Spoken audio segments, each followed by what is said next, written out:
York, this is Democracy Now! The blockage of the Suez Canal shows the complexity and brittleness of global trade. We should all be paying attention to who is going to be held accountable for this major accident, which is affecting not only trade, but the lives of people around the world. Hopes are rising that the Suez Canal in Egypt may soon be reopened after a 200,000-ton container ship was partially refloated. It's the size of the Empire State Building on its side. We'll speak to Lala Khalili, author of Sinews of War and Trade, Shipping and Capitalism in the Arabian Peninsula. Then we talk to UCLA professor Robin D.G. Kelly about the historic Amazon unionization drive and the history of radical black organizing in Alabama.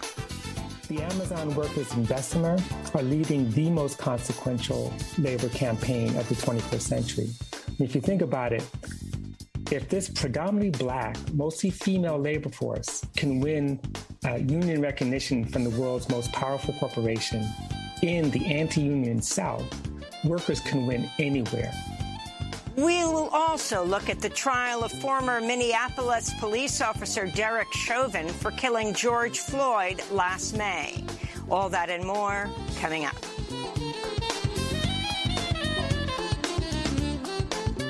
Welcome to Democracy Now!, democracynow.org, The Quarantine Report. I'm Amy Goodman.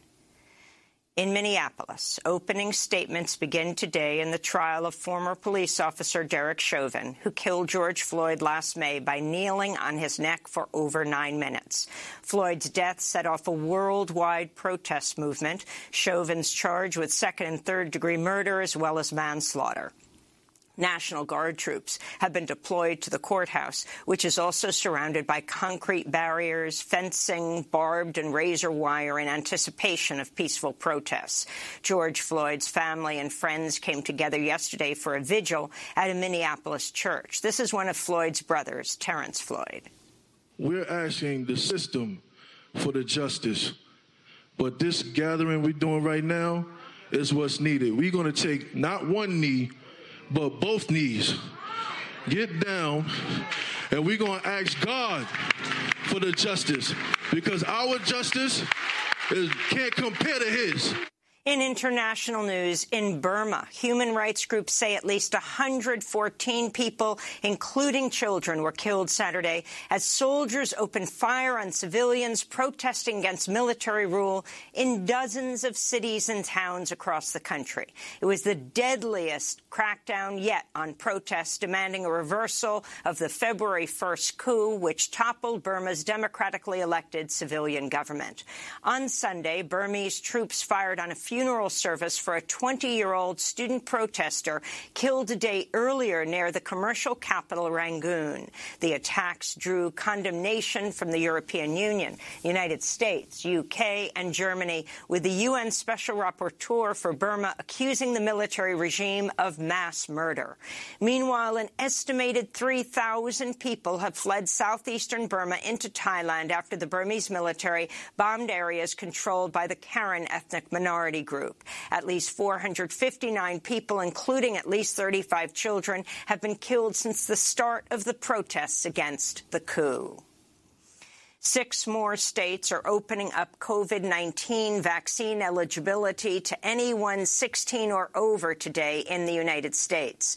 Kansas, Louisiana, North Dakota, Ohio, Oklahoma, and Texas. At least 3 other states will do the same this week. Over 36% of U.S. adults have now received at least 1 dose of a vaccine. Officials are rushing to get shots in as many arms as possible, as over 24 states report an increase of at least 10% in new infections compared to the previous week. New York and New Jersey, once the epicenter of the virus, are again leading in new infections. Dr. Deborah Birx, former President Trump's coronavirus coordinator, told CNN hundreds of thousands of U.S. COVID deaths may have been preventable. There were about 100,000 deaths that came from that original surge. All of the rest of them, in my mind, could have been mitigated or decreased substantially. Nearly 550,000 deaths have been reported in the United States, by far the highest death toll in the world. Mexico published revised figures showing its coronavirus death toll to be 60% higher than previously reported. The new numbers would put Mexico's deaths at over 321,000, placing it second in overall fatalities, ahead of Brazil and behind the U.S. Chile has imposed strict new lockdowns affecting 80% of the population amidst a major wave of cases. This despite Chile having one of the world's highest rates of vaccination. Health experts say the surge can be attributed to a lack of adherence to mitigation efforts and the spread of new variants. In Brazil, some researchers say the entire health system could collapse as infections and deaths continue to surge. Brazil recorded around a quarter of all COVID-19 deaths worldwide over the past 2 weeks. The World Health Organization warns COVID-19 cases are on the rise in at least 12 African nations and that a third wave could overwhelm already vulnerable health systems. South Africa has suffered the greatest toll, with over 52,000 deaths and over 1.5 million cases. Less than 1% of people living on the African continent have received a coronavirus vaccine. In Indonesia, a pair of suicide bombers attacked a Catholic church Sunday in the city of Makassar, injuring 20 people at a Palm Sunday Mass marking the start of the Holy Week leading up to Easter. No groups claimed responsibility, but a senior police official blamed a group that's pledged allegiance to ISIS and was implicated in a string of deadly suicide bombings on Indonesian churches in 2018. In northern Mozambique, dozens of people are dead, thousands more displaced after an armed group converged on the town of Palma in Cabo Delgado province. The fighters assaulted a military barracks, opened fire on civilians, set fire to buildings, and hunted down government officials. Mozambique's military blamed an ISIS-aligned group for the attacks. Since 2017, fighting in northern Mozambique has left thousands dead and some 700,000 people displaced. Iran and China have signed an economic and security cooperation deal that will see China invest $400 billion in Iran over the next quarter century in exchange for regular deliveries of oil. The two nations will also set up an Iranian-Chinese bank that will help Iran circumvent U.S. sanctions that have largely cut it off from the global banking systems. The U.S. sanctions were imposed after President Trump unilaterally pulled out of the landmark 2015 Iran nuclear deal. Federal officials revealed a 9-year-old girl from Mexico drowned earlier this month as she attempted to cross the Rio Grande River into the U.S. The girl's mother, who's Guatemalan, and her 3-year-old brother were also found unresponsive but were able to be resuscitated. This comes as more than 18,000 unaccompanied migrant children are now in U.S. custody, according to the latest figures. Over 5,000 of those are in customs and border protection facilities, which are not equipped to care for children. Today is the deadline for mail-in ballots, as nearly 6,000 Amazon workers in Bessemer, Alabama, decide whether to form the company's first union. A yes vote could be a watershed moment for the U.S. labor movement. On Friday, Senator Bernie Sanders traveled to Bessemer. Your message to people all over this country is stand up and fight back. You're going to do it here. We can do it all over this country. We'll have more on this, as well as Derek Chauvin's trial, later in the broadcast with professor, historian, and author Robin Kelly. In healthcare news, Bernie Sanders, who chairs the Senate Budget Committee, is pushing to lower Medicare eligibility from 65 to 55 years old, as well as expand the program to cover dental work, vision, and hearing aids. The move would be included as part of Democrats' upcoming economic recovery plan. Tennessee has become the third state this month to impose new laws attacking transgender student athletes, alongside Mississippi and Arkansas. Republican Governor Bill Lee signed the legislation Friday, which forces trans students to show legal documents revealing the sex they were assigned at birth in order to participate in middle and high school sports. 28 states across the country are voting on anti-trans bills this year. Trans advocates have launched a Transgender Week of Action ahead of International Trans Day of Visibility this Wednesday.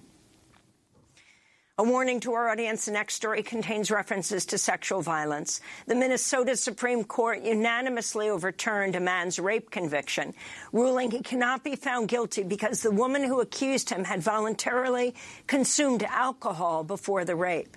At the center of the ruling is a Minnesota law that states a person is only considered mentally incapacitated and unable to consent to sex if they've been given alcohol or other substances against their will. Sexual assault survivors and advocates say the ruling demonstrates the urgent need to update state laws. Renowned forensic psychiatrist Dr. Bandy Lee is suing Yale University after they terminated her employment following a complaint by Trump attorney Alan Dershowitz over one of her tweets from last year. The tweet said Trump supporters suffered a shared psychosis and suggested Dershowitz had, quote, wholly taken on Trump's symptoms by contagion. Yale University said Dr. Lee violated the American Psychiatric Association's Goldwater rule, which says it's unethical to comment on a public figure's mental faculties without medical examination. Many psychiatrists, including Dr. Lee, have likened the rule to a gag order. She has frequently spoken out against Donald Trump's mental health, citing her civic duty to warn the public of potential dangers. She spoke to Democracy Now! About her lawsuit against Yale. Yale dismissed me after 17 years. I filed a lawsuit with a heavy heart against my alma mater because this is a matter of academic freedom and freedom of speech, which is our protection against authoritarianism and dangerous leadership. You can see our interviews with Dr. Bandy Lee at democracynow.org. House Democrats introduced the DeJoy Act Friday in a bid to block part of Postmaster General Louis DeJoy's 10-year plan to restructure the U.S. Postal Service. The legislation would prohibit the USPS from delaying mail delivery service from its current standard. DeJoy is also planning to raise postage costs. Prominent Democrats, including Senator Bernie Sanders, are calling for the Postal Board to fire DeJoy, a Trump and Republican megadonor with no prior Postal Service experience. Illinois Senator Tammy Duckworth said, quote, DeJoy is a clear and present threat to the future of the Postal Service and the well-being of millions of Americans, she said. Dominion Voting Systems has filed a $1.6 billion defamation lawsuit against Fox News, accusing the network and its hosts of promoting false claims that the voting company rigged the 2020 election against Donald Trump. Dominion has also sued Trump ally MyPillow CEO Mike Lindell and lawyer Sidney Powell and Rudy Giuliani, who frequently promoted false conspiracy theories on Fox News. And here in New York, a group of activists and workers excluded from pandemic relief are completing 14 days on hunger strike today. Excluded workers include undocumented people, many of them in essential services, and people recently released from prison. They're calling on New York lawmakers to approve $3.5 billion in funding for financial relief and health care for those shut out of the current system. This is one of the hunger strikers. I want the world to know that we need help. We're human beings. We have so much debt because of the pandemic. We can't even enter our homes in comfort because they're waiting for us at the door to evict us. And those are some of the headlines. This is Democracy Now!, democracynow.org, the Quarantine Report. When we come back, hopes are rising that the Suez Canal in Egypt may soon be reopened after a 200,000-ton container ship was partially refloated. The ship is as long as the Empire State Building is high. We'll speak to Lalek Halili, author of Sinews of War and Trade, Shipping and Capitalism in the Arabian Peninsula.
New Al-Haman by Mariam Salah. This is Democracy Now!, democracynow.org, The Quarantine Report. I'm Amy Goodman. Hopes are rising that the Suez Canal in Egypt may soon be reopened after an enormous container ship blocked the canal and now has partially been refloated earlier today. The 200,000-ton ship, the Ever Given, got stuck 6 days ago, blocking one of the world's most important trade routes. The waterway, which opened in 1868, connects the Mediterranean with the Indian Ocean. More than 450 other container ships are waiting to enter the canal, which is used for about 12% of all global trade. Some ships have opted to sail around the Horn of Africa instead of waiting for the Suez Canal to reopen. The impact of the canal shutdown is already being felt. Syria has begun to ration fuel after a Syria-bound ship carrying oil was prevented from entering the canal. The crisis has also raised new questions about global trade practices, including the reliance on massive cargo ships. The Ever Given is almost as long as the Empire State Building is high. The ship's cargo would extend for 75 miles if placed in a straight line. We go now to London, where we're joined by Laleh Khalili, professor of international politics at the School of Politics and International Relations at Queen Mary University of London. She's the author of several books, including most recently Sinews of War and Trade, Shipping and Capitalism in the Arabian Peninsula. Khalili's new piece for The Washington Post is headlined, "Big Ships Were Created to Avoid Relying on the Suez Canal. Ironically, a big ship is now blocking it." Hello, Professor. It's great to have you with us. Can you start off by just describing what has happened in the Suez over this past week? Hi, Amy. I'm very happy to be with you today. So the ship was obviously in a convoy heading north from the Red Sea to the Mediterranean, and it was carrying goods. It had its point of origin was the port of Ningbo in China, and it had made a couple of stops in Malaysia on the way to Europe. Its destination is Rotterdam. As it got into the ship, there were massive winds blowing across the canal. There are transversal winds blowing across the canal. And, of course, captains are quite experienced in trying to steer the ships, and one of the ways that they do this is by steering into the wind. I think in this instance, perhaps it didn't quite work out. And from what it seems like, that massive gust of wind resulted in the ship spinning a little bit. And that resulted in turn in hydrodynamic problems down below the ship. So the ship ended up getting diagonally wedged. Its prow got wedged in the east side of the canal, and its aft, or its stern, was on the west side of the canal. And so it essentially cut off all movement across the canal on Tuesday. And since then, there's been a lot of effort to try and refloat it. And part of the problem has been that it has lodged on the side of the canal. Part of the problem is that the canal is kind of its edges are not quite as deep as its center is. And so it's being wedged at the front and the back in the side of the canal means that it needs to have dredgers dig the sand and the mud around it in order to release it, and then it has to be refloated down the center of the canal, pushed forward or towed forward to one of the lakes that are in the center of the canal in order for the convoys to resume their movement across the Suez Canal. The enormity of this ship, the Empire State Building on its side, if you can talk about how ships got this large, and also in the context of where it is right now, explain the significance and history of the Suez Canal and its importance in global trade. So the Suez Canal, as your listeners probably know, was actually dug by the French and the British in order to consolidate their imperial hold on Asian Africa. So that was intended to facilitate the connection between Mediterranean and Asian Africa. And when it was nationalized in 1956 by then Egyptian President Gamal Abdel Nasser, when the British, the French, and the Israelis attacked the canal, and the canal was shut down because there was war debris and ships in there. So that is really interesting and ironic because, of course, that moment is the moment at which a lot of shipping companies, this was the height of global trade. There was lots of oil flowing from the Middle East to Europe because, of course, this is the 1950s after the Second World War. Industries, again, taking off in Europe. And so the canal was really crucial to these moments. And when it was shut down by that attack, the shipping companies started looking at ways to make the rounding of the Cape of Good Hope, the southern tip of Africa, make it more economically viable. And so the economies of scale dictated the creation of these mega ships. And as years have gone by, the ships have gotten bigger and bigger and bigger because this, of course, is much more profitable for shipping companies. So it's kind of ironic that these very large mega ships that have been created have caused also the closure of the canal. Now, in terms of what the canal does, the canal connects, of course, Asia and Europe. It's the shortest route between Asia and Europe. And part of the reason that it is so significant is because, as you mentioned earlier, 12% of global trade passes through it. But it's one of the three most important routes, the other two being transatlantic and trans-Pacific routes for the movement of goods. Of course, as also your listeners know, China and East Asia, East and Southeast Asia, are now the factories of the world. And so a lot of manufactured good is produced there. And, of course, there's the oil that flows not only northward, not only from the Middle East and the Gulf, but also, for example, Azeri oil or Kazakh oil that come from the Black Sea, and Libyan oil that comes from the Mediterranean flows south to go to Asia. So it's still quite a significant artery of global trade. Can you talk about the economic toll overall of what this means and what you see happening next, a kind of reckoning taking place, or will there be?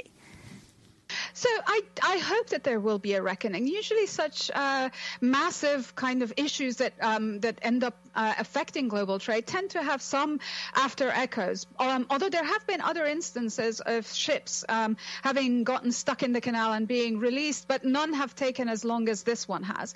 Now, the reason that this is quite significant, obviously the very first category of sort of people who are hurt by this is the Egyptian government that collects something like $700,000 per ship's passage in the canal. So if you've got 400 ships waiting to pass, it's that much of the fees that the Egyptian government is not collecting from the Suez Canal. There are, of course, other victims of this, if you will, and I think that those have often been forgotten. So, and those are the seafarers that are sitting on these ships. I think it's really important to acknowledge, and very few people have done, that seafarers have had some of the hardest months of work in the last year or so, because with the closure of ports and airports, they have been stuck on board ships, sometimes for months after their contracts have ended, sometimes without being paid wages. And so the fact that now, again, there are going to be delays, that they could potentially not be able to fly home at the time that they have, I think that it's really important to acknowledge that they are, they tend to, this has worked to their detriment in a great and major way. And of course, there are others, what we hear about, for example, just-in-time production of automobiles in Europe has been one of the categories of manufacturing that has been hurt by this. And of course, clean gasoline that comes northward through the canal there are going to be delays in the delivery of those. And so there are a number of very specific categories of sort of manufacturing that have been affected. One final thing is that, and we don't know the exact whether or not this is the case, but we also know that India is right now one of the world's biggest pharmaceutical manufacturing locations, and we know that India is where a great percentage of the world's various vaccines, COVID vaccines, are being manufactured. So it is also possible that some of the ships that are awaiting passage through the canal, there might be some that are also carrying vaccines and are awaiting passage. So there are, the picture is going to be a lot more clear after the flow has started and we have a better sense of what cargo is being carried on the ships that have been delayed or ships that have had to be rerouted around the Cape of Good Hope. But at the moment, those are all the possible areas where there could be a delay, and there are people that have been hurt by that process. I want to go to Osama Rabi, chairman of the Suez Canal Authority, speaking at a news conference Saturday. Regarding the case of the accident, strong winds and sandstorm were not the main cause, and there might be technical failures and mechanical problems of the vessel or other human factors, but these specific reasons has not been identified yet. Weather is only part of the complicated causes of the accident. Can you respond to what he is saying, and then also talk about who owns this ship? What flag is flown on this ship? So I think the question of flags and ownership is really quite important because it really affects who's going to be held responsible for this. So the ship is actually owned by a Japanese company. It is operated by a Taiwan-based shipping company called Evergreen, which is one of the world's biggest shipping freight carriers. But the ship itself and of course it has agents that are based in the Gulf, and it has ship management staff that are German. So it's a kind of an international, if you will. It's an international of different kinds of corporations. But what is quite significant is that the ship flies the flag of Panama. Panama is what the International Transport Workers Federation considers to be a flag of convenience, or an open registry. Open registries are ship registries that allow for companies that are not necessarily based in Panama to actually register their ships there. And part of the reason that this is very inviting to a lot of companies is because there are the regulations on labor and on environmental stuff is quite lax in the ship registries. The sort of requirements, the requirement thresholds for insurance, etc., are quite low. And taxation is, essentially open ship registries are a kind of a subcategory of offshore havens, if you will. And in fact, when they were first invented, the biggest sort of users of the ship registries were the Standard Oil of California and the banana boats of United Fruit. So it has always been embedded in a kind of a capitalist accumulation, and it has always encouraged this kind of accumulation of capital without necessary accountability. One of the things that is also significant about the flag of Panama is that your listeners probably remember that last year there was a ship that also grounded on the island of Mauritius. And there was a spillage of fuel on these incredibly sensitive, environmentally sensitive areas. That ship was also flying the flag of Panama. And again, it becomes a question of who is going to be held accountable for this and who's going to actually end up responding to this problem. Which is it going to be the owners? Is it going to be the ship's operators? Is it going to be the flag of Panama, which is responsible for investigating this? So if anything that can come out of this process is if more scrutiny of these open registries, that would probably be a very important and a very good thing. Professor Khalili, can you talk about the people on board the ship, the sailors, the workers, the working conditions on these massive ships? So I actually went down the Suez Canal a couple of times as part of my research in 2015 and 2016. And what is really striking is that in a ship that huge, which is essentially as big as a small town, you only have somewhere between 30 to 35 people working on the ship, which is an astonishing statistic if you think about it. Sometimes actually not even as many as that. But usually a container ship has a lot more people because particularly if there are things like refrigerated containers, they have to make sure that the refrigerated containers continue to refrigerate despite, for example, issues with fuel. There are, of course, people in the engine room that are maintaining these massive engines. And then, of course, there are the crew and the officers who make sure that the ship is not rusted, maintain the ship. The officers, of course, are responsible for the ship's arrival and into and departure from ports and, of course, steering the ship. The work aboard these ships, of course, requires enormous skill. And particularly the bigger the ship is, of course, it requires more skill. And the shipping companies tend to obviously hire people that have quite extraordinary abilities. Are professionally astonishing. But one of the things that has happened is that over the course of since the 1970s and 80s, essentially these ships, working conditions aboard the ships has become such that you have two layers of workers. You have the officers and then you have the crew. And the officers nowadays, especially for ships that are flagged to Europe, tend to come from Eastern Europe. They tend to be cheaper. They receive lower wages than, for example, a German or a British officer or a French officer. So they tend to come often from the former Yugoslavia. And the crew tends to come from the global south. The two countries that provide the largest number of seafaring crews to the world are Philippines and China. And so you have crew members that tend to come from the Philippines and China. And the contracts that they have tend to be quite long. So the crew members are often on the ship for 11 months before they can fly home for a month or two to see their families. And so this is also, as as you can imagine, this is quite, this if they were going to be going home soon thereafter, this is going to be a source of stress for them because, of course, they're delayed by a week and potentially longer than that. And so the working conditions aboard the ships, it is also a kind of a condition of possibility of these shipping, but it has a lot of tedium, it has a lot of hard work, it has a lot of skills, but it has a lot of also anxiety associated with it. I wanted to end on a different issue, Lala Khalili, and that is a piece that you just wrote about, talking about U.S.-China relations and the London Review of books titled Growing Pains, The Emperor's New Road, China and the Project of the New Century. On Friday, President Biden told reporters he discussed plans with British Prime Minister Boris Johnson to counter China's massive Belt and Road Initiative.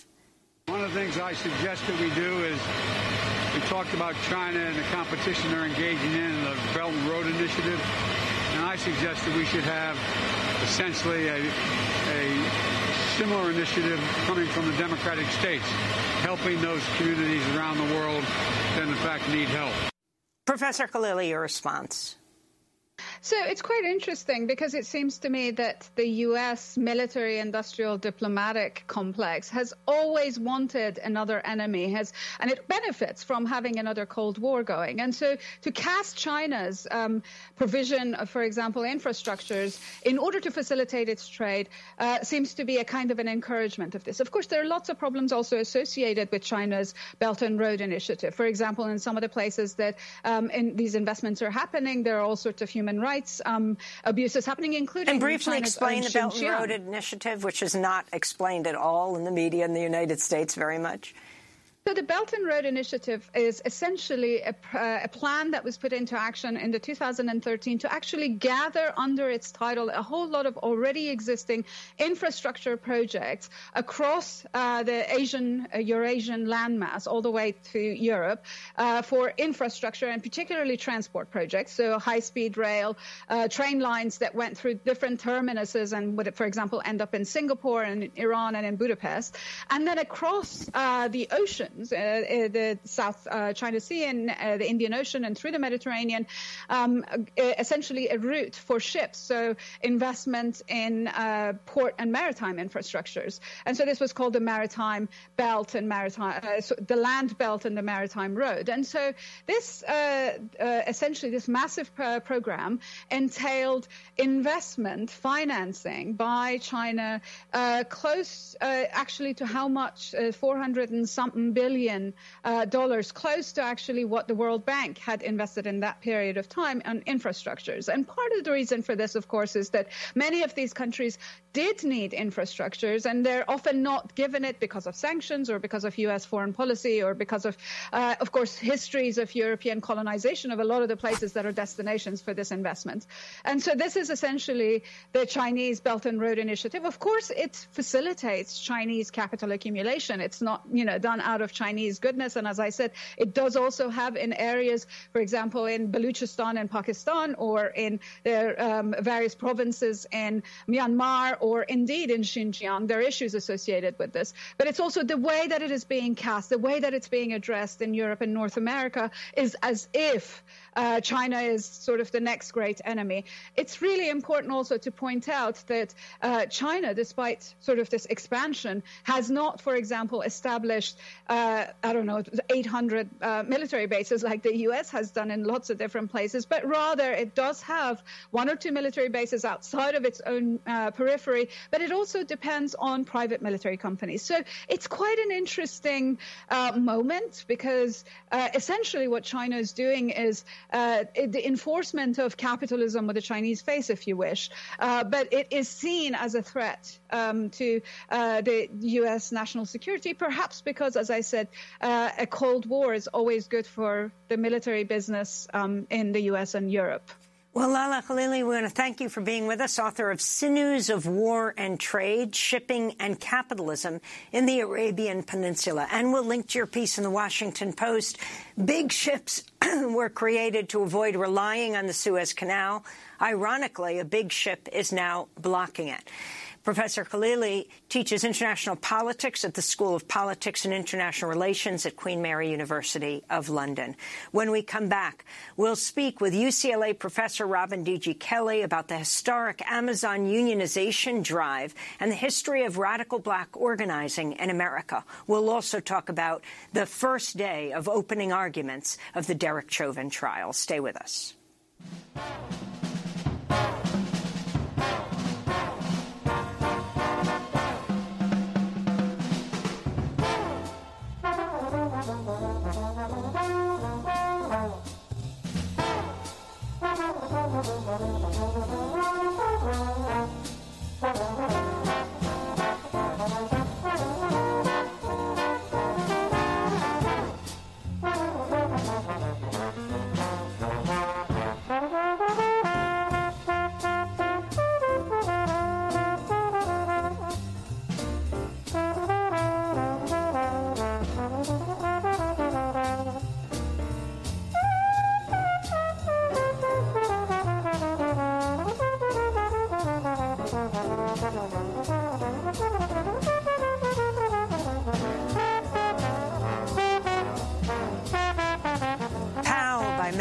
This is Democracy Now!, democracynow.org, the Quarantine Report. I'm Amy Goodman. Today is the deadline for mail-in ballots as nearly 6,000 Amazon workers in Bessemer, Alabama decide whether to form the company's first union. A yes vote could be a watershed moment for the U.S. labor movement. On Friday, Senator Bernie Sanders traveled to Bessemer to speak at a rally and called the unionization drive a historical struggle. If history teaches us anything, is that big money interests do not give you anything. You got to stand up and fight for it. And in this, the wealthiest country in the history of the world, dealing with the wealthiest individual in the world, there is no excuse for workers at Amazon not to have good wages, good benefits, and good working conditions. And if you pull this off here, Birmingham, Alabama, if you pull this off here, believe me, workers all over this country are going to be saying, if these people in Alabama could take on the wealthiest guy in the world, we can do it as well.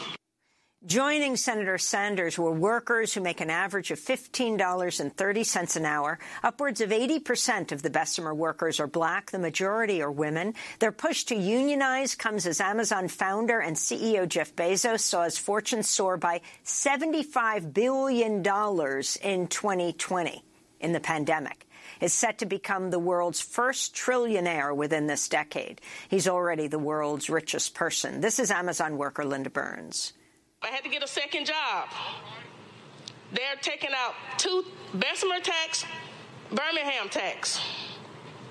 They're taking out insurance. They're taking out stocks. They're taking out all that stuff. When they get through, guess what? I may have $300. $300 is not enough to live on. We all know that. I'm tired, but I'm not tired.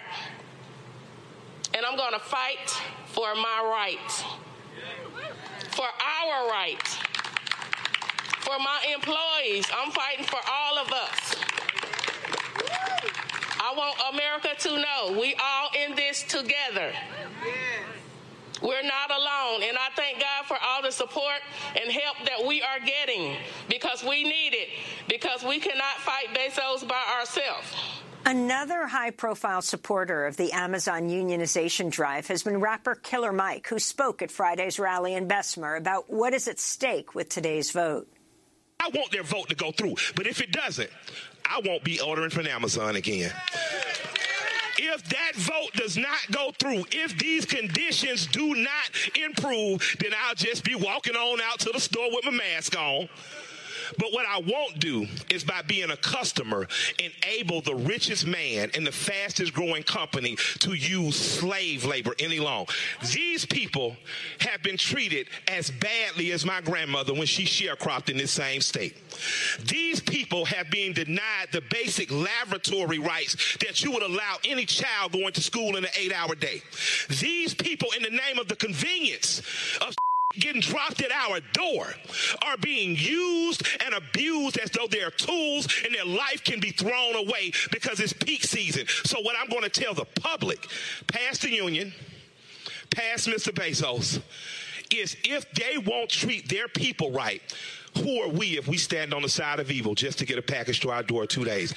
The tech and retail giant Amazon has been fighting the union drive. Voting counting begins tomorrow and could take many days. Well, for more on this historic moment and the history of radical black organizing in Alabama, we're joined by Robin D.G. Kelley, professor of history at UCLA, who studies social movements and author of many books, including Hammer and Hoe, Alabama Communists During the Great Depression, in which he describes an earlier high-stakes union battle in Bessemer, Alabama, when thousands of workers walked off the job at the massive iron and steel companies in Bessemer and nearby Birmingham in the 1930s to demand union recognition and higher pay. Professor Kelley is also author of Freedom Dreams, The Black Radical Imagination. Professor, welcome back to Democracy Now! It's great to have you with us. Talk about the significance of this struggle today and put in the context of the history not only of radical organizing in Alabama, but in Bessemer itself. Right. No, this is definitely the most significant labor struggle of the 21st century, no doubt. In fact, this is the largest NLRB election in 3 decades. I mean, because this is a big plant. You're talking about 5,800 to 6,000 workers. Now, in terms of Bessemer basically is part of greater Birmingham. So it's hard to separate the two. These were industrial sections of a state that actually has long and continued to have the largest unionization rate of any southern state. Now, one of the things that we make this mistake of thinking the South as like backwards, as conservative, but the South has been the epicenter of the country's most radical democratic movements, which is why it's completely, unsurprising that Bessemer, Alabama would be the place where you'd have a kind of renewed labor movement, where the fight against the largest corporation would begin, because the South is where you have long struggles, not just in Alabama, but waterfront workers in New Orleans and Charleston, workers in the rural areas. But in Bessemer in particular, this is really the home of the International Mine, Mill, and Smelter Workers Union, which was formed in part with the help of the Communist Party. And I want to really emphasize that what makes the history of Alabama unionization important was the role of the left.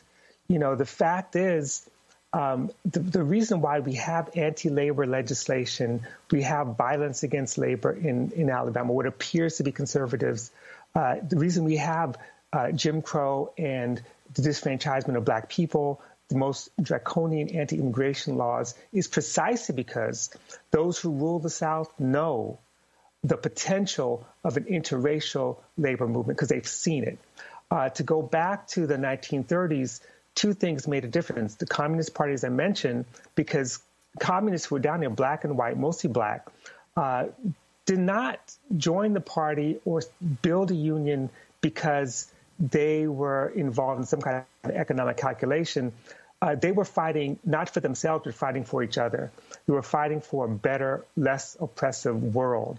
And in many ways, their activism really mobilized the labor movement in Bessemer and Birmingham. The other factor, of course, was the New Deal. And we have to remember that under the New Deal, under Roosevelt, this was the friendliest period of federal government relationship to labor. That didn't mean it wasn't a bloody struggle, but what it meant was that this is when you get the National Labor Relations Board as a result of the Wagner Act. This is when certain unfair practices are outlawed. So in thinking about the Mine, Mill, and Smelter Workers Union, they also went up against a behemoth, in this case, the Tennessee Coal and Iron Company, which was sort of equivalent to the Amazon of its day. It's a subsidiary of U.S. Steel. The company used police violence, private security. They used other kinds of intimidation tactics especially around racial division. And also, they were allowed to develop company unions, which under the Wagner Act was legal. And those company unions, of course, they failed. They tried to drive a wedge between black and white workers. They couldn't do it. What ultimately undermined the mine, mill, and smelter workers, and this is a very important part of the story, was anti-communism. When the Taft-Hartley Act was passed in 1947, it really undid a lot of the labor protections of the Wagner Act. It outlawed secondary boycotts. It outlawed closed shops, sympathy strikes, and most importantly, it required union officers to sign these loyalty oaths, these affidavits affirming that they're not communists. And leaders who did not sign would lose access to the NLRB protections. And those same unions, mine mill among them, were kicked out of the CIO in 1949, in part with the help of the NAACP. And this is a story that is relevant to today because, of course, Jeff Bezos gave a lot of money to black organizations during the Black Spring in June of 2020. Finally, it's not an accident that after Taft-Hartley, after the push out of mine mill, which really weakened the labor movement in Bessemer, that's when Alabama becomes a right-to-work state, 1953. The story doesn't end there because even after that, you have a period of deindustrialization, concentrated poverty, the loss of industrial jobs, ongoing struggles against state violence, and then you get a new set of organizations that emerge, like the Jefferson County Welfare Rights Organization, Alabama Economic Action Committee, the Southern Organizing Committee for Economic Justice. These are the organizations that in many ways laid the foundation for a kind of civil rights, social justice, black power kind of union organizing, and also multiracial organizing, which really laid the foundation for what's happening in Bessemer with the Amazon workers. What do you expect to come out as you follow this closely of this, of the vote? Well, I suspect that RDWSD will win. But winning is not always winning for sure. I mean, when you think about what's at stake, if they win the vote, there's no possible way that Amazon's going to kind of lay down and kind of let things happen. What typically happens is, one, Amazon's going to contest the election. And even if they lose, it doesn't mean that they're going to win a contract. Because unions have to have a bargaining agreement. And it's not uncommon for unions to win recognition and like a year later not have a contract. And it's quite possible, though unlikely, that Amazon could say, you know what, we don't want a union here, so we're going to up and leave. Now, that's the dark side. The light side of all this is that the genie's out of the bottle. There's already efforts to unionize at other Amazon plants. The momentum of this campaign has really revamped and revitalized the labor movement across the country. And so Amazon has lost in many ways. Even if the vote is negative, Amazon still has lost. Because now we have a kind of popular a national discourse, a conversation about why unions make a difference. And one of the things that I think it's important to remember is that Amazon tries to sell itself as like the pro-worker, progressive organization.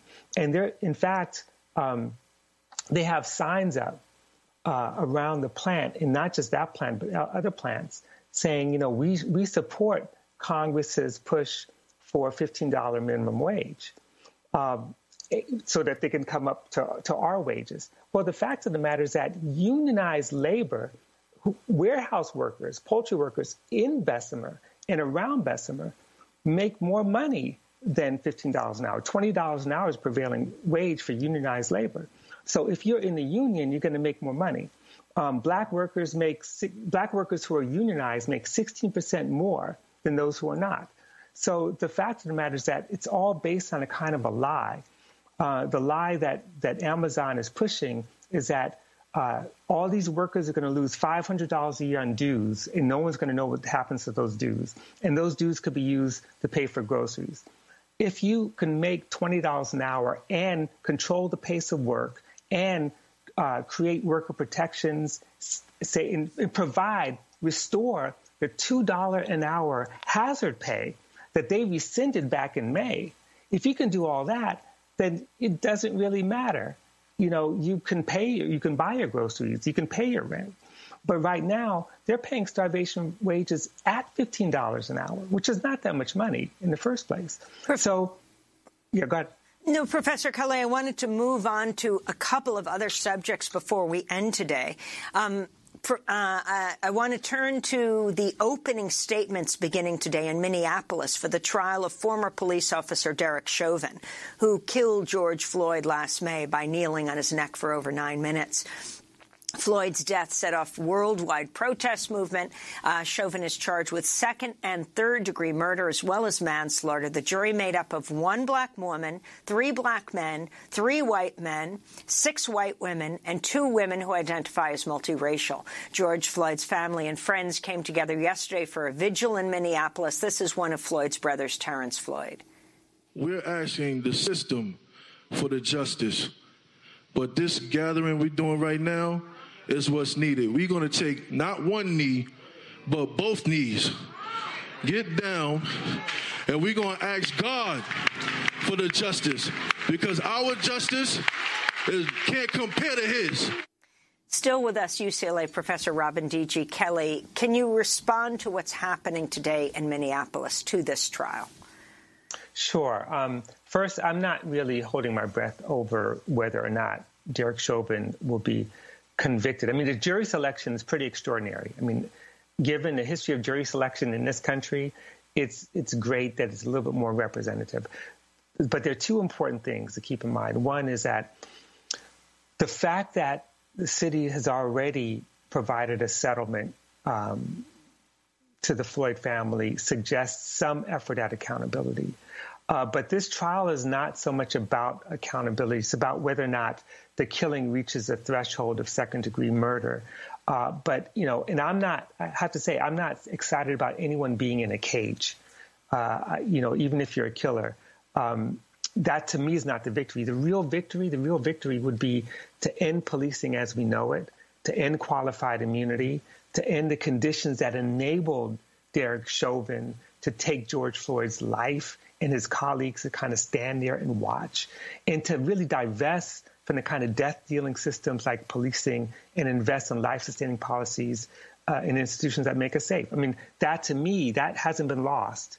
And that's what that struggle was about in the first place. And to me, that's what could vindicate, if vindication is even possible, the murder of George Floyd. And I also wanted to ask you about this historic moment in Evanston, Illinois, historic for the whole country. The city council has agreed to pay black residents reparations for historic housing discrimination, making it the first U.S. city to adopt such a measure. We talked to Evanston City Council member Robin Roos Simmons Friday about this vote. What we passed actually was in 2019 a resolution to provide reparations to Black Evanston residents. We passed it with funding from our cannabis sales tax with the initial commitment of $10 million. And what we passed on this last Monday was the first disbursement or the first remedy, which is going to be in the form of a housing remedy, $25,000 direct benefits to eligible Black residents for home equity, home wealth, acquisition or purchase, any type of improvement, but something that will build wealth through home equity. Professor Kelly, your response to what's taken place, and do you see this as a grassroots approach to dealing with this from the bottom up, considering federally it has not been dealt with? Exactly. Yeah. I mean, I think it's historic, and we're seeing the same thing beginning to happen in places like Vermont and elsewhere across the country. $10 million, that's a good start. And I get the idea, which is that, that part of what this reparations campaign is trying to do is address the wealth gap, especially around real estate. But I have to say, I'm a little bit, I'm concerned sometimes because, one, when you pay out when reparations are paid, sometimes that shuts down all conversations about other kinds of inequalities that are produced by historic racism. And we have to ask ourselves really hard questions. Like, for example, what does it mean to secure Black property ownership as reparations on stolen land? How does that change kind of racialized property values? I mean, if the property values in Black communities are still lower, how do you address that? Even if you can provide people startup money to put down on a home, how do we address the reasons why Black people are poorer and go to inferior schools? How do we disentangle, say, property values and property taxes from school expenditures or school budgets, like how we actually fund schools? And then we have the wealth gap. We also have the wage gap. And part of what I'm going to have this conversation with Reverend William Barber this afternoon at 3 o'clock about the Amazon workers, but it's also about, how do we address these kinds of gaps, even, through multiracial working class organizing? Because my question, of course, is, will reparations ensure not just equality, but the dismantling of the kind of racialized structures that devalued our lives, our experiences, our property, our wages in the first place?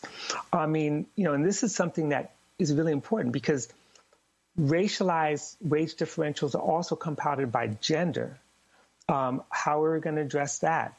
That women of color Black women make less money. How do we deal with other kinds of violences, sexual violence, for example, reproductive violence? That goes way beyond the loss of property. Now, so I'm not saying I'm against it.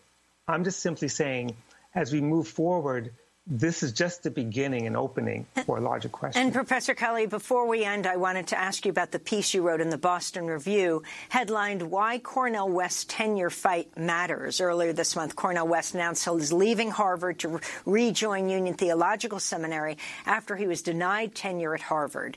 In this last 40 seconds we have, explain. Right. Very quickly, I think Dr. West shows enormous integrity by making a decision to leave Harvard to go back to Union in many ways. Why do I say that? Because he could have stayed at Harvard. The chances of him being fired are pretty slim, and he understands that. He was making a larger statement about what tenure is supposed to represent. That is the protection of our intellectual and academic freedom. And there's a relationship between the story you told about Bandy Lee, for example, with Cornel West, that if we can't speak out, if we can't do our work and make controversial stands 3 seconds. and not be protected, then we don't need tenure. Robin D.G. Kelly, professor of history at UCLA, who studies social movements. That does it for our show. I'm Amy Goodman. Thanks for joining us.